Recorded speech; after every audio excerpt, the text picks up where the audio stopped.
எல்லாருக்கும் வணக்கம். இந்த நாளை ரொம்ப இனிமையாக, ஹாப்பியாக, ஹெல்த்தியாக, ஜாலியாக ஸ்டார்ட் பண்ணுங்கள். என்னடா வாரம் வாரம் கரெக்டாக லாங் வீடியோட வந்துடுவாளே, போன வாரம் வரலையே அப்படின்னு நீங்கள் எல்லோரும் என்னை ரொம்ப அக்கறையோட உரிமையோடு கேட்ட கேள்வியெல்லாம் அந்த கமெண்ட்ஸில் படிச்சுட்டு உங்கள் பாசத்துக்கு கட்டுப்பட்டு இந்த வாரம் போட்டே ஆகணும்னு ஒரு குற்ற உணர்ச்சியோடு வந்துட்டேன். ஸ்கூல் பசங்க மாதிரி சொல்லப்போனால் போன வாரம் லீவ் போட்டதுக்கு சாரி, உடம்பு சரியில்லை, வெளில போயிட்டேன்னு எக்கச்சக்கமான ரீசன் சொல்லலாம். ஆனால் உண்மையான ரீசன் பார்த்தீங்கன்னா நம்ம வீட்டில் ஒரு ஃபங்க்ஷன் வரப்போகுது. அந்த வேலையாக தான் ஒரே அலைச்சலாக சுற்றிட்டு இருந்தோம். நம்ம வீட்டோட ஃபஸ்ட்டு ஃபங்க்ஷன், அது என்னன்றது போக போக சொல்கிறேன். கண்டிப்பாக சில பேர் கெஸ் பண்ணியிருப்பீங்க. என்ன கெஸ் பண்ணியிருந்தாலும் கமெண்ட்டில் ஷேர் பண்ணுங்கள். ஸோ இந்த விலாக் செம்ம இன்ட்ரெஸ்டிங்காக இருக்கும். நீங்கள் கேட்ட டிப்ஸ்லேருந்து நிறைய விஷயங்களை ஷேர் பண்ணியிருக்கேன்.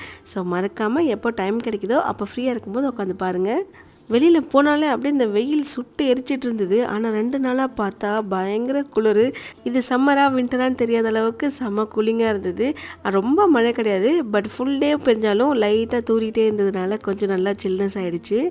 மோஸ்ட்டாக நைட்டு நம்ம தூங்க போகும்போது கிச்சன் எல்லாத்தையும் க்ளீன் பண்ணிவிட்டு போயிட்டோம். காலைல எழுந்திரிச்சு வந்து பார்க்கும்போது க்ளீனாக இருந்தால் நமக்கு வந்துட்டு ஒரு சாட்டிஸ்ஃபேக்ஷனாக இருக்கும். அதாவது வேலை செய்கிறதுக்கு கொஞ்சம் என்கரேஜ் பண்ணுற மாதிரி இருக்கும்.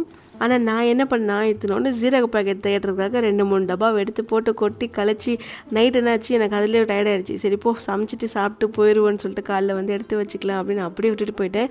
ஒரு சில டைம் இந்த விஷயம் எக்ஸ்பீரியன்ஸ் பண்ணியிருக்கீங்களான்னு சொல்லுங்கள். நம்ம கண் எதிர்க்கவே இருக்கும், ஆனால் நம்ம தேடுற அவசரத்தில் அது நம்ம கண்ணிலே படாது. நம்மளும் கண் எதிர்க்க வச்சுட்டே ரொம்ப நேரம் தேடிட்டு இருப்போம். ஆனால் யாராச்சும் வந்தாங்கன்னா கண்டிப்பாக எடுத்து கொடுத்துருவாங்க. ஸோ இந்த மாதிரி நிறைய டைம் நான் அதை எக்ஸ்பீரியன்ஸ் பண்ணியிருக்கேன்.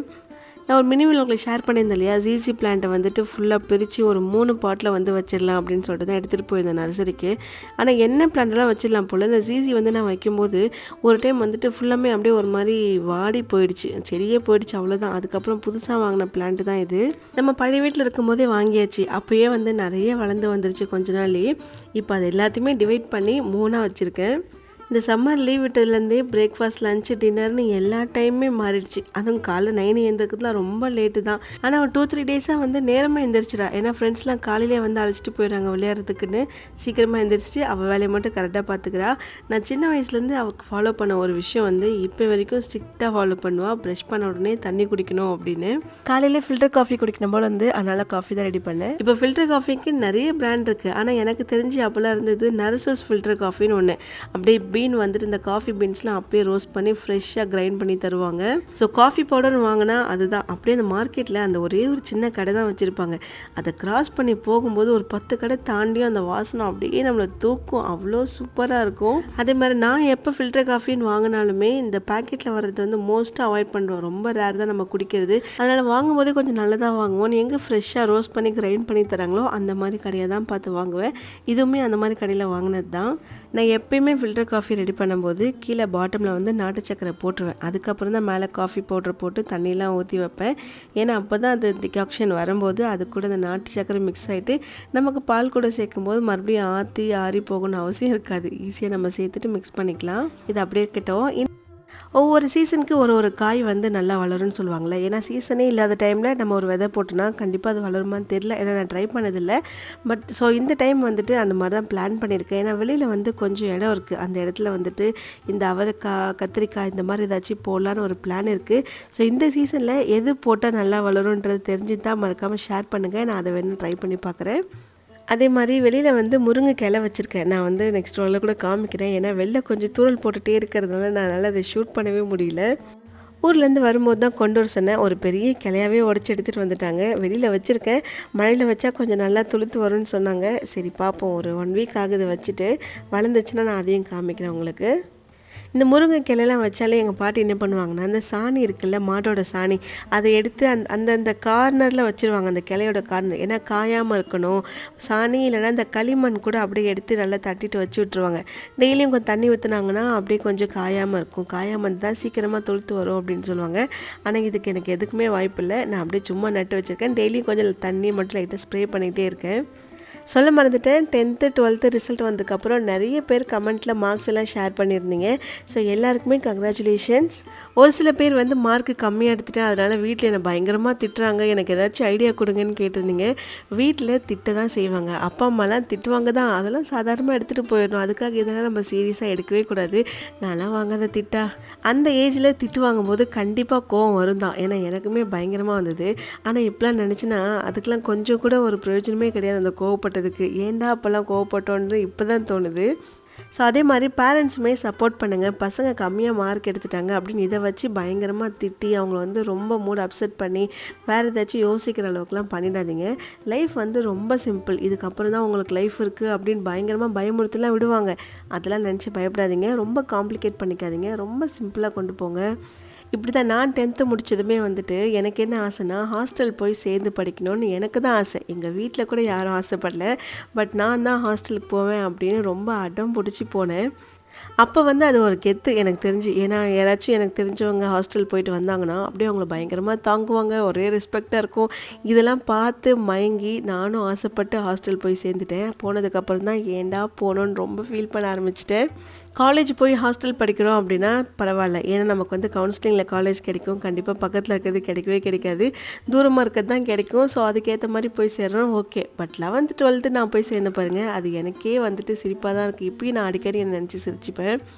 ஒரு வெட்டி பில்டப்புக்கு தான் போய் சேர்ந்தேன். ஆனால் போய் ஒரே வாரத்தில் பயங்கரமாக ஃபீல் பண்ணி ஒரே அழுகாச்சு தான். அப்போல்லாம் வந்து காயின் ஃபோன் தானே. ஆனால் வீட்டிலேருந்து போகும்போதே வந்து ஒரு பெரிய பர்ஸ் ஃபுல்லாக காயின் எடுத்துகிட்டு போயிட்டேன். அந்த 1 ரூபி காயின் போட்டால் ஒரு 60 செகண்ட் பேசலாம். அந்த 60 செகண்டில் அழுது புலம்புறதுக்கே எனக்கு அங்கே டைம் இல்லை. டெய்லியும் அவ்வளோ மணி நேரம் பேசுவேன் ஃபோன் பண்ணி என்னை வந்து கூட்டு போங்கன்னு. அதுக்கப்புறம் எப்படியோ ஃப்ரெண்ட்ஸ் எல்லாம் செட் ஆனதுக்கப்புறம் ஒரு வழியாக படித்து முடிச்சுட்டு அங்கேருந்து வந்துட்டேன். எப்படா வீட்டுக்கு போய் சேருவோம் அப்படின்ற மாதிரி தான் இருந்தது. உண்மையிலே உங்களுக்கு வந்துட்டு அங்கே தான் சீட்லாம் கிடச்சிருக்கு அப்படின்னா நீங்கள் தாராளமாக ஹாஸ்டல் சூஸ் பண்ணுங்கள். ஆனால் வெட்டியாக ஒரு பில்டப்புக்கெல்லாம் தயவுசெய்து போய் ஹாஸ்டலில் சேர்ந்துடாதீங்க. வீட்டிலேருந்து அங்கே போனால் ஜாலியாக இருக்கலாம் அப்படின்னு. ஏன்னா அதுக்கப்புறம் நீங்கள் கண்டிப்பாக மிஸ் பண்ணுவீங்க வீடெல்லாம். ஸோ ஃபேமிலியோடு இருந்து டே ஸ்காலராக போய் படிக்கிறது எனக்கு தெரிஞ்சு பெஸ்ட்டு. ஸோ சொல்கிறேன், என்னோடய ஐடியாவில் நான் சொல்கிறேன். பட் சில பேருக்கு பிடிச்சிருக்கலாம். எப்படி இருந்தாலும் நீங்கள் டிசைட் பண்ணுங்கள். அதுலேயும் நான் படித்த ஸ்கூல் பார்த்திங்கன்னா 11th நான் படிக்கவே இல்லை. சொல்லப்போனால் 11th ஒரே ஒரு எக்ஸாம் தான் எழுதினேன். ஸ்டார்டிங்கில் ஒரே ஒரு டேர்ம் தான் நினைக்கிறேன். அதுக்கு அடுத்ததே 12th ஸ்டாண்டர்ட் புக்கு கொடுத்து 2 வருஷமாக 12th தான் படித்தோம்.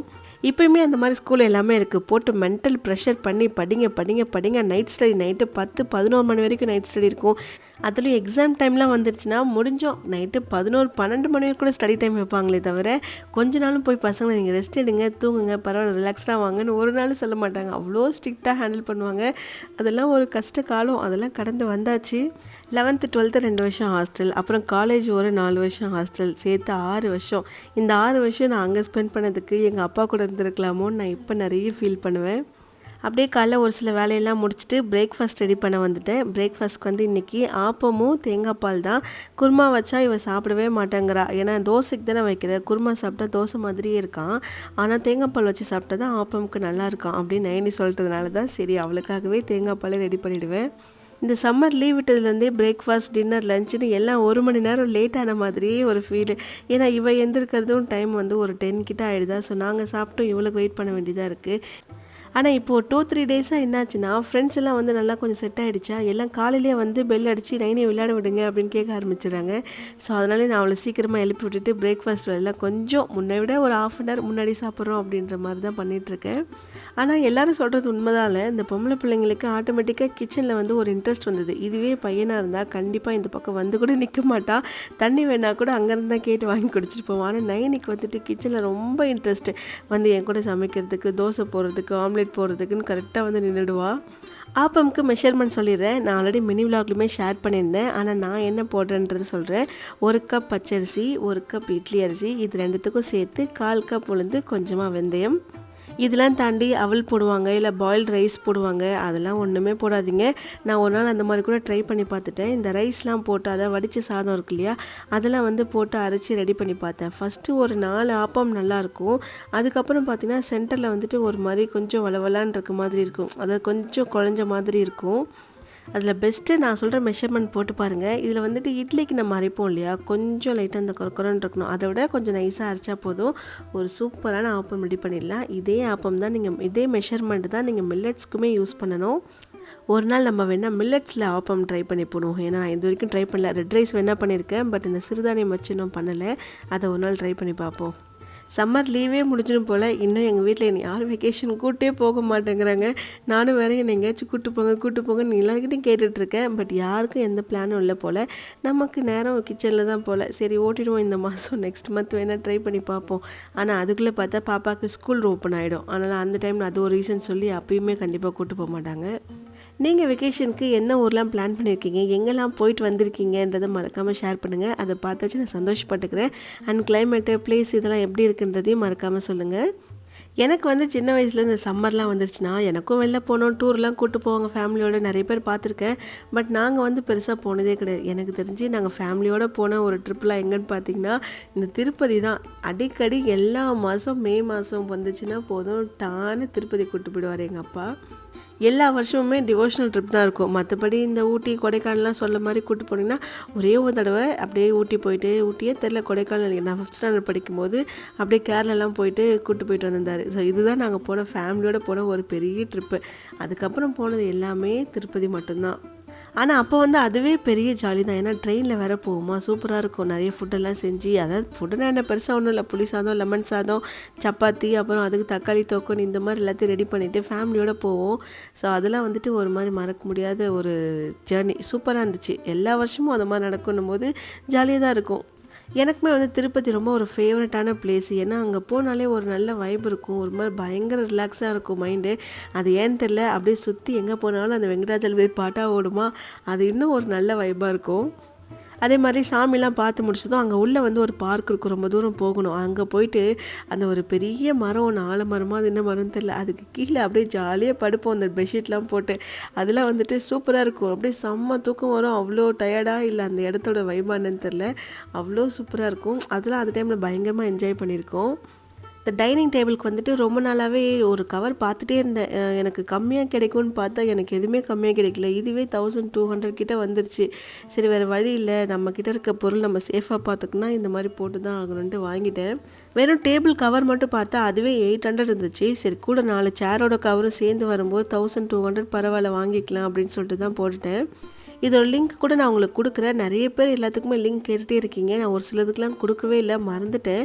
இது எல்லாமே சேர்த்து நான் வந்து ஆட் பண்ணி விடுறேன். நீங்கள் வேணால் செக் பண்ணி பாருங்கள். ஒரு நாள் கம்யூனிட்டி போஸ்ட்டில் கூட போடுறேன். ஒருத்தங்க வந்து கமெண்ட்டில் பண்ணியிருந்தாங்க, மீஷோவில் ஆர்டர் பண்ணது எல்லாமே லேட்டாக தான் வரும், வெரி லேட் டெலிவரி தான் எப்பயுமே அப்படின்னு சொல்லியிருந்தேன். அதுக்கு வந்து ஒருத்தங்க ஒரு சூப்பரான ஐடியா கொடுத்தாங்க.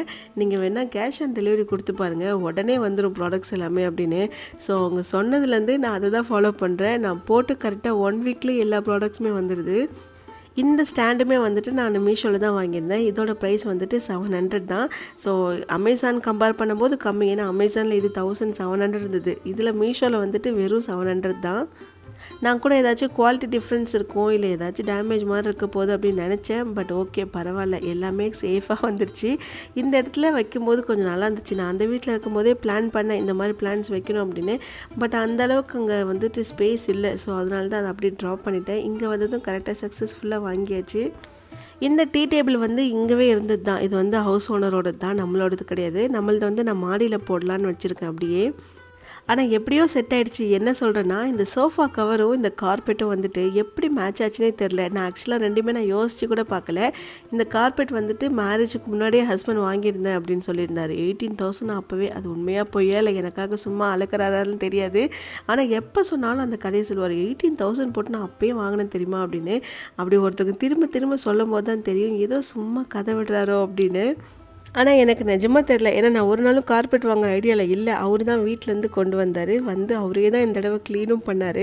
பாவம் ஒரு நாள் ஃபுல்லாக இழுத்துருச்சுன்னு நினைக்கிறேன். ஏன்னா இதில் கொஞ்சம் அழுக்குப்பட்டாலுமே போகிறது ரொம்ப கஷ்டம். இந்த டிட்டர்ஜென்ட் லிக்விடு கம்ஃபர்ட்னு எல்லாம் போட்டு நல்லா தேய்ச்சி ஊற வச்சு என்ன ப்ரஷ் போட்டு தேய்ச்சாருன்னு தெரில, இவ்வளோ க்ளீனாக பளபளன்னு க்ளீன் பண்ணிட்டாரு. ஸ்டுடியோ ஒன்று செட் பண்ணிங்க, ஏன் இன்னும் வீடியோவே எடுக்கலன்னு கேட்டுகிட்டே இருந்தீங்க. ரொம்ப வெயில் இருக்கிறதுனால அங்கே நின்று கொஞ்சம் நேரம் கூட ஷூட் பண்ணவே முடியல. சரி கொஞ்சம் டைம் கொடுப்போம், ஏன்னா இன்னும் ஒரு சிலர்லாம் செட் பண்ண வேண்டியது இருந்தது. அதெல்லாம் செட் பண்ணிவிட்டு தான் பக்காவாக ஓப்பன் பண்ணணும்னு வெயிட் பண்ணிட்டுருக்கேன். ஸோ உங்ககிட்ட நான் ஆல்ரெடி சர்ப்ரைஸ்னு ஓப்பன் பண்ணிவிட்டேன். அதனால் என்னால் அதை மறைக்க முடியல அப்படின்றதுக்காக நான் அதை காமிச்சிட்டேன். ஸ்டுடியோவில் ஷூட் ஸ்டார்ட் பண்ணதுக்கப்புறம் நீங்கள் எதிர்பார்க்காத சர்ப்ரைஸ் எல்லாமே இருக்கும். அது என்னன்றதை நான் அதுக்கப்புறம் சொல்கிறேன். கொஞ்ச நாள் வெயிட் பண்ணுங்கள், சஸ்பென்ஸ் இல்லை. அம்மாவை பற்றி சில பேர் கமெண்ட்ஸில் கேட்டிருந்தீங்க, இவங்களுக்கு தான் அப்பா இல்லைன்னு சொல்கிறீங்க, அப்புறம் எதுக்கு அம்மா குங்குமம்லாம் வச்சுருக்காங்க அப்படின்னு. இது எப்படி இவ்வளோ ஃப்ராங்காக கேட்குறாங்கன்னு சத்தியமாக எனக்கு புரியல. ஏன்னா இதுவே நம்மளாக இருந்தால் யாரையாச்சும் பார்த்து கேட்போமா, அது அவங்க இஷ்டம், அவங்க என்னவோ பண்ணிக்கிறாங்க அப்படின்னு விட்டுட்டு தான் வந்திருப்போம்.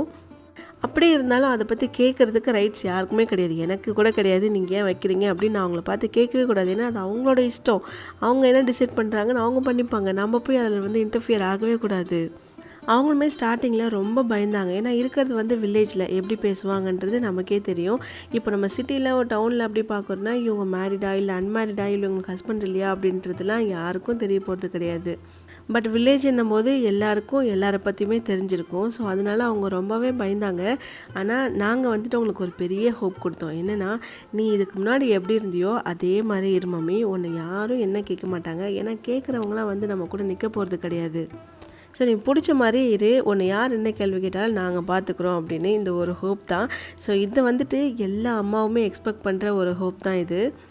இது வந்து அம்மாவுக்கு மட்டும் கிடையாது, எல்லா லேடிஸ் தான் சொல்கிறேன். இந்த சாஸ்திரம் சம்பிரதாயம் இது எல்லாமே வந்துட்டு அதுவாக உருவாகலை, நம்மளாக உருவாக்குனது தான். நமக்கு வந்து அதை உடைக்கவும் தெரியும். ஆனால் அதில் இன்னொரு ஷாக்கிங்கான விஷயம் என்னென்னா, கேட்டது எல்லாருமே லேடிஸ் தான். லேடிஸ்க்கு லேடிஸ் தான் எதிரின்னு சொல்லுவாங்கள்ல, அந்த மாதிரி தான் இருக்குது. அந்த காலத்தில் பாட்டிங்களாம் கூட தான் இருந்தாங்க, ஹஸ்பண்ட் இறந்துட்டா ஒயிட் சாரீ மட்டும்தான் கட்டணும் அப்படின்னு. இப்போ அது இருக்கா? இல்லை மாற்றிக்கிட்டாங்கல்ல. ஸோ அதே மாதிரி இன்னும் கொஞ்ச நாள் இதுவுமே மாறும், நம்ம தான் மாற்றணும். இன்னும் நிறைய கமெண்ட்ஸ் படித்தேன். அதில் வந்துட்டு ஒரு கமெண்ட் சொல்கிறேன். என்னென்னா, இவங்க கமெண்ட் பண்ணவங்க வந்துட்டு காலேஜ் படிக்கிறாங்கன்னு நினைக்கிறேன். அவங்க அம்மாவும் அவங்களுக்கு வந்து அப்பா இல்லை. ஸோ அம்மா வந்துட்டு இந்த மாதிரிலாம் போட்டு பூ இது எல்லாமே வைப்பாங்க. அது ஏன் ரீசன் கேட்டிங்கன்னா, அவங்க வந்துட்டு கொஞ்சம் தூரமாக போய் வேலைக்கு போகிறாங்க. ஸோ காலில் மெட்டி, கழுத்தில் அந்த மாதிரி செயின் இதெல்லாம் பார்த்து நெத்தியில் பொட்டு இதெல்லாம் பார்க்கும்போது யாரும் பக்கத்தில் வரமாட்டாங்க. ஸோ இவங்க மேரிட் அப்படின்றது தெரிஞ்சுப்பாங்கன்ற ஒரு சேஃப்டிக்காகவே அதை போட்டுட்டு போகிறாங்க அப்படின்னு. அந்த பொண்ணு பண்ண கமெண்ட்ஸ் மட்டும் நீங்கள் யாராச்சும் பார்த்துருந்தீங்கன்னா கண்டிப்பாக இந்த கேள்வியை நீங்கள் யாருக்கிட்டையும் கேட்க மாட்டீங்க, கேட்கவும் கூடாது. ஏன்னா இது சாஸ்திரம் சம்பிரதாயம் இதெல்லாம் தாண்டி ஒரு சேஃப்டி டூலாகவே இருக்குது லேடிஸ்க்கு இது. இந்த பொட்டு பூலாம் வச்சாலே எக்ஸ்ட்ரா கொஞ்சம் அழகாக தெரிவாங்க பொண்ணுங்க எப்பயுமே. ஏன் அதுக்கப்புறம் அந்த அழகு தெரியக்கூடாது யாருக்கும்? ஏன் நம்ம அழகாக இருக்கக்கூடாதா? பண்ணால் என்ன தப்பு? ஏன் அப்படி தனியாக ஒதுக்கணும்? அப்படி ஒதுக்கி உங்களுக்கு என்ன யூஸ், அவங்களுக்கு என்ன யூஸ்? ஒன்றும் கிடையாது. வலி எல்லாமே அவங்களுக்கு தான். அதான் சொன்ன மாதிரி இழந்த வலியை விட அவங்களுக்கு வந்து இந்த மாதிரி நம்ம ஒதுக்கி வைக்கிற வலி தான் ரொம்ப ஜாஸ்தியாக இருக்கும். அதனால் விட்டுருங்க, அவங்களுக்கு பிடிச்ச மாதிரி அவங்க லைஃப் அவங்க பார்த்துப்பாங்க. அவங்க சந்தோஷமாக இருக்கட்டும், இருக்கிறது ஒரு வாழ்க்கை. ஸோ அவங்களுக்கு பிடிச்ச மாதிரி அவங்க இருந்துட்டு போவாங்க. அடுத்தவங்களை பார்த்துட்டு இவங்க ஏன் இப்படி பண்ணுறாங்க, அவங்க ஏன் இப்படி பண்ணியிருக்காங்கன்னு எதுக்கு மற்றவங்கள போட்டு நம்ம மண்டையில் ஏற்றிட்டு யோசிக்கணும்? இது கூட பரவாயில்ல. ஆனால் இதையும் தாண்டி நான் எங்கள் ஊரில் பார்த்த ஒரு சில விஷயங்கள்லாம் சொல்கிறேன். இந்த மாதிரி ஹஸ்பண்ட் இறந்ததுக்கப்புறம் ஒருத்தவங்க வெளில வந்தாங்கன்னா அவங்க எதிர்க்க வந்து யாருமே போக மாட்டாங்க. சொல்லப்போனால் இப்போ ஏதோ ஒரு இடத்துக்கு வெளில கிளம்புறோம், ஒரு நல்ல விஷயம் கூட வச்சுக்கோங்களேன், அதுக்காக வெளில கிளம்பி போவாங்க. நான் வந்து என் கண்ணை எதிர்க்க பார்த்துருக்கேன். ஸோ அந்த மாதிரி ஒரு ஆள் எதிர்க்க வரும்போது அப்படியே ஓடி போயிடுவாங்க. திரும்பி வீட்டுக்கே போயிடுவாங்க. போயிட்டு தண்ணி குடிச்சிட்டு இந்த மாதிரி ஒரு சில விஷயம்லாம் பண்ணிட்டு தான் வருவாங்க. எதுக்கு அப்படியே அவங்கள அசிங்கப்படுத்தணும்? நம்ம நினச்சிப்போம் நம்ம எதுக்கோ போகிறோம் அவங்க நினச்சிப்பாங்க அப்படின்னு. பட் ஆனால் அந்த எதிர்க்க நிற்கிறவங்களுக்கு தான் அந்த வலி தெரியும். நம்மளை பார்த்து தானே அவங்க இப்படி பண்ணுறாங்க அப்படின்னு. எதுக்கு அந்த தேவையில்லாத அடுத்தவங்களுக்கு ஒரு கஷ்டத்தை கொடுக்கணும்? அதுலேயும் ஒரு விஷயம் சொல்லுவாங்க பாருங்களேன், இவங்கெல்லாம் பார்த்துட்டு போனால் நல்ல விஷயமா தான் நடக்கவே நடக்காது அப்படின்னு. ஏன் நடக்காது? அவங்களும் மனுஷங்க தானே. நேற்று வரைக்கும் அவங்க நல்லா தானே இருந்தாங்க. ஸோ அதனால் எதுக்கு இந்த மாதிரிலாம் தேவையில்லாத பேச்சுக்கு தான் இந்த பொட்டு பூவெலாம் நீங்கள் வச்சுக்கோங்க. நம்மளை கொஞ்சம் ஏளனமாக பேசி நம்மளை ஓரமாக உட்கார வச்சு அப்படியே இவங்க இவ்வளோ தான் அப்படின்னு மட்டம் தட்டி பேசுகிறதுக்கு நிறைய பேர் இருப்பாங்க. ஆனால் யாருமே நம்மளை கைப்பிடிச்சி தூக்கி விட்டு நீ போ அப்படின்னு சொல்கிறதுக்கு ஒரு ஆள் இருக்க மாட்டாங்க. சொல்லணும்னு யாரும் அவசியமும் கிடையாது, எதிர்பார்க்கவும் பார்க்காதீங்க. நீங்கள் உங்களுக்கு பிடிச்சதை பண்ணுங்கள். இப்போ இவ்வளோ நேரம் பேசுனதுக்கு அப்போஸ் பண்ணி பேசுகிற கமெண்ட்ஸுமே கண்டிப்பாக லேடிஸாக தான் இருக்கும். பார்ப்போம். கொஞ்சம் உணர்ச்சி வசப்பட்டு பேசவே என்ன பண்ணன்றதே சொல்லலை. ஸோ அப்படியே ஒரு சில வேலையெல்லாம் முடிச்சுட்டு ஸ்ட்ரெயிட்டாக லஞ்ச் ரெடி பண்ண வந்துட்டேன். லஞ்சுக்கு வந்துட்டு சிக்கன் கிரேவியும் அப்புறம் கூடவே ரைஸு ரசம் இது மட்டும் பண்ணிக்கலான்னு விட்டுட்டேன். ஏன்னா நம்ம வந்து கொஞ்சம் வெளில போகலான்னு ஒரு பிளான் இருக்குது. ஷாப்பிங்க்கு தான். எதுக்கு ஷாப்பிங்னா, நம்ம வீட்டுக்கு ஃபங்க்ஷன் வரப்போகுதுன்னு சொன்னேன் இல்லையா? ஸோ ஃபஸ்ட்டு நம்ம வீட்டில் வர ஃபங்க்ஷன் இது. என்னென்னா, நைனுக்கு காது குத்த போகிறோம். ஆடி மாதம் தான் காது குத்தணும்னு சொல்லுவாங்க. ஆனால் இப்போ யார் யாருக்கெல்லாம் எப்போ ஃப்ரீ டைம் கிடைக்குதோ அப்போல்லாம் கொண்டு போய் குத்திக்கிறாங்க. ஸோ நம்மளும் அதே மாதிரி தான் ஆடி மாதம் வரைக்கும் வெயிட் பண்ணதில்லை. ஏன்னா ஏற்கனவே அவளுக்கு 5.5 வயசு ஆகிடுச்சு. இது வரைக்கும் வெயிட் பண்ணதே போதும் சொல்லிட்டு தான் சரி இந்த டைம் பண்ணிக்கலாம் அப்படின்னு சொல்லிட்டு பிளான் பண்ணிட்டோம். ஸோ இந்த கம்மிங் சண்டே இல்லாமல் May 26 தான் வைக்கலான்னு பிளான் பண்ணியிருக்கோம். ஸோ அதுக்கான ஷாப்பிங் தான். இன்னும் நான் எதுவுமே ஸ்டார்ட் பண்ணவே இல்லை. ஊரில் தான் பண்ணுவோம், நம்ம சென்னையில் பண்ண மாட்டோம். ஏன்னா ரிலேட்டிவ்ஸ் எல்லாமே அங்கே தான் இருக்காங்க. நம்ம கோவிலே எல்லாமே பண்ணுற மாதிரினா மொட்டை அடிச்சுட்டு அங்கேயே காது குத்திக்கலாம். ஆனால் நமக்கும் நம்ம குலதெய்வம் கோவிலுக்கும் ரொம்ப தூரம். ஸோ ஊர்லேருந்து யாருமே அங்கே அழைச்சிட்டும் போக முடியாது. ஏன்னா பெரியபாளையம் தான் நமக்கு குலதெய்வம் கோயில். அங்கே தான் நான் ஒரு தடவை விலாக் கூட பண்ணியிருக்கேன், ஒரு தடவை பொங்கல் வச்சப்போ. ஸோ இந்த டைம் வந்துட்டு அங்கேயே ஃபஸ்ட்டு மொட்டை அடிச்சிக்கலாம். ஃப்ரைடே வந்து மொட்டை அடிச்சுட்டு சாட்டர்டே விட்டு சண்டே வந்துட்டு இந்த மாதிரி சின்னதாக ஒரு மண்டபம் மாதிரி பார்த்துருக்கோம். அங்கே வந்துட்டு காது குத்து வச்சுக்கலாம் அப்படின்ற மாதிரி தான் ரெடி பண்ணிகிட்ருக்கோம். அதுக்கான அலைச்சலில் தான் போன வாரம் வீடியோவே எடுக்க முடியல என்னால். ஸோ ஏன்னா மண்டபம்லாம் ஃபிக்ஸ் பண்ணணும் அப்படின்னும்போது கண்டிப்பாக அலைச்சல் இருக்கும். எல்லாம் 1 மாதம் 2 மாதத்துக்கு முன்னாடியே புக் பண்ணிட்டாங்க. ஸோ எப்படியோ ஒரு வழியாக நமக்கு கிடச்சிருச்சு ஊரில். காது குத்து வந்துட்டு எப்பயுமே சீக்கிரம் தான் பண்ணுவாங்க. பட் வந்துட்டு ஏன் நைனிக்கு இவ்வளோ லேட் ஆச்சுன்னா, நம்ம செகண்டாக ஒரு பேபியோட சேர்த்து வச்சு குத்திடுவோம். ஏன்னா இப்போ நம்ம ஒருத்தவங்களுக்கு கிராண்டாக பண்ணிட்டா செகண்ட் பேபி கண்டிப்பாக கொஞ்சம் சிம்பிளாக தான் பண்ணுவோம். அது எல்லார் வீட்லையும் நடக்கிறது தான். அதனால் சேர்த்து பண்ணலான்னு தான் பார்த்தோம். பட் வந்துட்டு இப்படியே ஓட்டிட்டா 5.5 வயசு ஆகிடுச்சு அவளுக்கும். ஸோ அப்படியே ஓடிட போகுதுன்னு சொல்லிட்டு தான் சரி இவ வேலையை முடிச்சிருவோம் அப்படின்ட்டு இவளுக்கு ஃபஸ்ட்டு பண்ணிடலான்னு பார்த்துட்டோம். எனக்குலாம் வந்துட்டு 2 வயசுலேயே காது குத்திட்டோம் அப்படின்னு சொன்னாங்க அம்மா. நைனிக்கு தான் வந்து ரொம்ப லேட் பண்ணிட்டே இருக்கீங்க, சீக்கிரமாக முடிவு பண்ணுங்கள் அப்படின்னு சொல்லிகிட்டே இருப்பாங்க. ஆனால் அடிக்கடி ஒன்று நினச்சிப்பேன், என்னன்னா நம்மளே தேவையில்லாம் 2 வயசில் குத்திட்டோம்.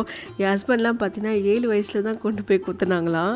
ஐயோ சாரி 7 வயசில் 7வது படிக்கும்போது 7th ஸ்டாண்டர்ட் படிக்கும்போது தான் அவருக்கு காது குத்துனாங்க அப்படின்னு சொன்னார். எனக்கு இப்போயுமே நினச்சி நான் சிரிச்சிட்டே இருப்பேன். இந்த ஒரு படத்தில் கூட சூரி வந்துட்டு வளர்ந்துருவார், நல்லா வளர்ந்த ஒரு பெரிய மனுஷனை தூக்கிட்டு போயிட்டு காது குத்துவாங்க, சீரு செய்வாங்க அப்படின்றதுக்காக. ஸோ எனக்கு அந்த சீன் தான் அடிக்கடி ஞாபகம் வரும். அவர் கம்பேர் பண்ணும்போது நைனி எவ்வளோ தேவைலாம் நானே நினச்சிப்பேன்.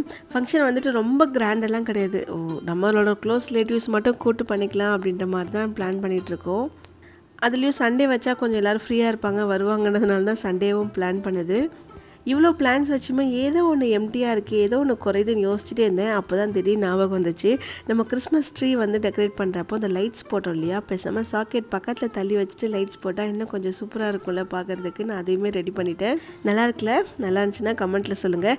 திரும்ப திரும்ப எதுக்கு எடுத்தாலும் கமெண்ட்டில் சொல்லுங்கன்னு சொல்லாதீங்க அப்படின்னு நிறைய பேர் வந்து ஸ்ட்ரிக்டாக சொல்லிட்டீங்க. நான் அப்படி சொல்லலைன்னா நிஜமாக சொல்லவே மாட்டீங்க யாருமே. நான் கேட்குறதுனால தான் நிறைய பேர் கமெண்ட்லேயும் சொல்கிறீங்க.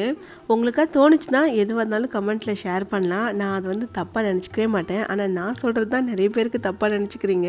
ஸோ இன்றைக்கி வந்து அதுக்கான ஷாப்பிங்க்கு தான் பிளான் பண்ணிகிட்ருக்கோம். என்னென்னா தாய் மாமா சீர் செய்யணும். ஸோ அண்ணன் வந்துட்டு அப்படியே போயிட்டு ஜுவல்ஸ்லாம் எடுத்துடலான்னு சொன்னான் பாப்பாக்குன்ற பேரில் நம்ம தான் எடுத்து போட்டுப்போம், அது வேறு விஷயம். அதே மாதிரி மாமாவும் நைனிக்கு ஜுவல்ஸ் எடுக்க சொல்லியிருந்தாங்க. இந்த ஜுவல்ஸு ட்ரெஸ்ஸுன்னு எல்லாத்தையும் சேர்த்து இன்றைக்கே முடிச்சிடணும் அப்படின்னு பிளான் பண்ணி தான் போனோம். ஆனால் நம்மளை பற்றி தான் தெரியுமே, நம்ம வந்து போய் உட்காந்து செலக்ட் பண்ண ஆரம்பிச்சோன்னா கண்டிப்பாக கொஞ்சம் லேட் ஆகும் தான். ஸோ 2 வீட்டு சார்பாக ஜுவல்ஸ் மட்டும் வாங்கியாச்சு. மற்றபடி ட்ரெஸ் வந்துட்டு அடுத்த நாள் போயிட்டு நானும் ஹஸ்பண்ட் பாப்பா மட்டும் போய் வாங்கிட்டு வந்துட்டோம். நிறைய நெக்லஸ் எடுத்து வச்சு பார்த்தேன். ஆனால் பார்த்தோடனே டக்குன்னு சூப்பர் இதை எடுத்துக்கலாம் அப்படின்ற மாதிரி எந்த கலெக்ஷனுமே இல்லை. ஒருவேளை என் கழுத்துக்கு நல்லா இல்லையான்னு எனக்கு தெரியல. ஏன்னா கழுத்து வந்து கொஞ்சம் குண்டாக இருக்குது. கொஞ்சம் ஸ்லிம்மாக இருந்தோன்னா பரவாயில்ல, எது வச்சாலும் அழகாக இருக்கும். நம்மளே வேறு குண்டு நீங்கள் சொல்கிற மாதிரி. இதான் ஃபஸ்ட்டு செலக்ட் பண்ணேன். பட் ஆனால் எனக்கு எதுவுமே அந்தளவுக்கு பிடிக்கல. ஃபைனலாக நான் ஒன்று சூஸ் பண்ணேன். அது என்னன்றதை நான் அடுத்த விலாகில் காமிக்கிறேன். பட்டு பாவாடை சட்டை எடுக்கலான்னு பாப்பாவை கூட்டிட்டு போத்தீஸ் பொட்டிக்கு போயிருந்தேன். டி நகரில் வரைக்கும் போயிட்டு வந்தேன். பட் எதுவுமே கலெக்ஷன் பெருசாக பிடிக்கல. நிறைய போட்டு பார்த்தா அவளுக்கு எதுவுமே செட் ஆகிற மாதிரியும் இல்லை. ஏன்னா கலர் வந்து கொஞ்சம் நல்லா பிரைட்டாக இருந்தால் தான் ஃபோட்டோஸ்க்கும் நல்லாயிருக்கும், பார்க்குறதுக்கும் நல்லாயிருக்கும். பட் எதுவுமே அந்தளவுக்கு செட் ஆகலை. ஆனால் வரும்போது பார்த்தா பக்கத்துலேயே இருக்க ஜெயச்சந்திரில் செட் ஆகிடுச்சு. இதுக்கு எதுக்கு நான் அவ்வளோ தூரம் போனேன், ஃபஸ்ட்டு இங்கே பார்த்துட்டே போயிருக்கலாம்னு அதுக்கப்புறம் தான் ஃபீல் பண்ணேன். இந்த பாடி ஷேமிங் ஒன்று அது பண்ணுறது எவ்வளோ தப்பு, மற்றவங்களுக்கு எவ்வளோ ஹர்ட் ஆகுன்றது யாருக்கும் தெரியுதானு தெரில. எனக்கு வந்து பழகிடுச்சு. ஏன்னா இன்னைக்கு எப்பயுமே குண்டுன்னு தான் சொல்கிறாங்க. ஏன்னா ஒரு நாள் நான் ஸ்லிம்மாக இருக்கேன்னு சொன்னதே கிடையாது. நானே தான் அக்செப்ட் பண்ணிக்கிறேன் நான் குண்டு தானு. ஸோ அக்செப்ட் பண்ண என்கிட்டே வந்துட்டு நல்லா குண்டு பண்ணி மாதிரி இருக்கேன், இந்த ட்ரெஸ்ஸு உனக்கு நல்லாவே இல்லை அப்படின்னா, இதெல்லாம் யார் கேட்டா? நான் வந்து கேட்டேன் எனக்கு இந்த ட்ரெஸ்ஸு பிடிச்சிருக்கா பிடிக்கலையான்னு. அப்படிலாம் கிடையாது. எனக்கு என்ன ட்ரெஸ் பிடிச்சிக்கோ நான் போட்டுக்கிறேன். கொஞ்சம் மாடர்னாக ட்ரெஸ் பண்ணணும்னு ஆசை இருக்கும் தான், எனக்கும் அந்த மாதிரி ஆசை இருக்கும் தானே கண்டிப்பாக. ஸோ நான் ஒன்றும் ஸ்லீவ்லெஸ்லாம் போட்டு வெளில போகிறது கிடையாது. கொஞ்சம் மாடர்னான டாப், அந்த டாப்பில் நான் கொஞ்சம் குண்டாக கூட தெரியலாம், இல்லை தெரியாமலும் போகலாம். ஏன்னா இப்போ இந்த வயசு நம்ம விட்டோன்னா பின்னாடி கொஞ்சம் வயசானதுக்கப்புறம் அப்போயே இதெல்லாம் பண்ணியிருக்கலாமோ அப்படின்னு அப்போ ஃபீல் பண்ணுறதுக்கு இப்போயே இந்த மாதிரிலாம் போட்டு என்ஜாய் பண்ணிட்டு போகலாம்ல. சாரீ கூட எடுத்துடலாம் போல், பட்டு சாரீ இந்த மாதிரி. ஆனால் இந்த பட்டு பாவாடை சட்டை எடுக்கிறதுக்குள்ளே எனக்கு அந்த 1 டே எப்படி போச்சுன்னே தெரில. ஃபுல்லாக டி நகர்லேயே தான் ஓடிச்சு. நானும் எத்தனை கடை ஏறி இறங்கிட்டேன். ஏன்னா சாரீ ரேட் வந்துட்டு ஒரு இப்போ பட்டில் எடுக்கிறோம் அப்படின்னா மினிமம் ஒரு 5000 கம்மி பண்ணி கண்டிப்பாக எங்கேயும் இருக்காது. ஆனால் அந்த பாவாடை சட்டெலாம் எடுக்க போனால் 7000 8000ங்கிறாங்க. எனக்கு மனசே வரல இவ்வளோ காசு ஒரு ட்ரெஸ்ஸில் போடுறதுக்கு. ஒரு கட்டத்தில் வந்து டென்ஷன் ஆகிடுச்சி. சரி போ, எதுவுமே செட் ஆகலை, நம்ம பாண்டிச்சேரி போய் பார்த்துக்கலாம் ஊருக்கு போகும்போது அப்படின்னு நினச்சி தான் வந்தோம். சரி போகிற வழியில் தானே ஜெயச்சந்திரன் இருக்குது வீட்டு பக்கத்தில், இதையும் அப்படியே பார்த்துட்டு போயிடுவோமேன்ட்டு தான் போனோம். ஆனால் அங்கேயே தேவலாம் போல் ரொம்ப அழகழகான கலெக்ஷன்ஸ்லாம் வச்சுருந்தாங்க. ஸோ 2 ட்ரெஸ்ஸாக எடுத்தாச்சு. ஒன்று வந்து சில்கில் வந்து மெட்டீரியலாக எடுத்துட்டேன், இது வந்து தைக்க கொடுக்கணும். இன்னொன்று வந்துட்டு இந்த க்ரீன் ஆரஞ்சு வந்துட்டு மாமா எடுக்க சொன்னாருன்னு பாப்பாவுக்கு எடுத்தாச்சு. நம்ம எடுக்கிறது ஒரு பக்கம் இருந்தாலும் இது தச்சு கொடுக்குறவங்க கொஞ்சம் நல்லா கொடுத்தாங்கன்னா பரவாயில்ல, மனசுக்கு ஆறுதலாக இருக்கும். பட் நம்ம இவ்வளோ காசு போட்டு எடுத்து இது வந்துட்டு ஏதாச்சும் கொஞ்சம் குளறுபடி பண்ணிட்டாலும் நமக்கு ரொம்ப கஷ்டமாக போயிடும். இப்போ நம்ம சில்க் saree எடுக்கிறோம் அப்படின்னா நம்ம கடைசி வரைக்கும் வச்சு கட்டிக்கலாம். ஆனால் இந்த மாதிரி பாவாடை சட்டைக்குன்னு சில்கில் எடுக்கும்போது கொஞ்ச நாள் தான் அவங்க போடுறாங்க. ஏன்னா 1 வருஷம் 2 வருஷத்துலேயே பார்த்தா தூக்கிக்குது. அப்போ அது வேஸ்ட்டு தானே. ஸோ அதனாலே எனக்கு வந்து அவ்வளோ காஸ்ட்லி எடுக்கிறதுக்கு மனசு வரல. இந்த ட்ரெஸ் வந்து ரெடிமேட் தான். இது வந்து போன உடனே எனக்கு டக்குன்னு இந்த கலர் பார்த்தோன்னே ரொம்ப பிடிச்சிருச்சு. அப்படியே எடுத்து வச்சுக்கிட்டேன். சைஸ் வந்துட்டு 1 இயர் கொஞ்சம் எக்ஸ்ட்ரா தான் எடுத்திருக்கேன். ஏன்னா கொஞ்சம் வச்சு கூட போடலாம்ல. ஸோ நம்ம வீட்டு ஃபங்க்ஷனுக்கு உங்கள் எல்லாருமே நான் இன்வைட் பண்ணுறேன். உங்கள் எல்லாரோட பிளெஸிங்குமே பாப்பாவுக்கு தேவை. ஸோ எல்லாருமே நல்லா இருப்போம், நல்லா இருக்கணும். நம்ம ஹெல்த்தை நம்ம தான் பார்த்துக்கணும். நம்ம வீட்டில் இருக்கவங்களையும் நம்ம தான் பார்த்துக்கணும். நம்ம இந்த விலாகோட எண்டுக்கு வந்துட்டோம். உங்கள் எல்லாருக்குமே ரொம்ப பிடிச்சிக்கணும்னு நம்புகிறேன். இன்னும் நிறைய இன்ட்ரெஸ்டிங்கான விஷயங்களோட அடுத்த விலாகில் மீட் பண்ணலாம். ஓகேவா? அது வரைக்கும் ஹாப்பி ஹெல்த்தியாக இருங்க. பாய்.